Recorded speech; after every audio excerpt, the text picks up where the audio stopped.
నీ జీవితంలో సమస్యలు, ఇరుకులు, ఇబ్బందులు, వేదనలు, శోధనలు నీ జీవితకాలం అంతా నిన్ను వెంటాడడానికి కారణాల్లో అతి భయంకరమైన కారణం ఏమన్నా ఉందా అంటే నువ్వు చేసే తప్పిదాలు, నువ్వు చేసే పాపాలు, నువ్వు చేసే మోసాలు, నువ్వు చేసే నటన జీవితాలు,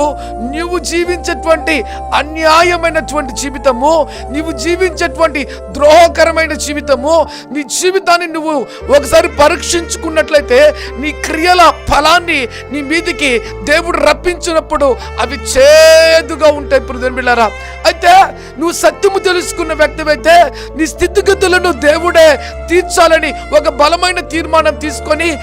నీవుగా దేవునికి అప్పగించుకొని నీ క్రియల ఫలము నుంచి నువ్వు విడుదల పొందుకోవాలి అంటే, నీ జీవితంలో ఒక బలమైన కార్యము జరగాలి అంటే ప్రపంచంలో ఏ వ్యక్తి కూడా చేయలేడు. దేవుడే నిన్ను చేపట్టుకోవాలి, దేవుడే నిన్ను పైకి తీసుకురావాలి,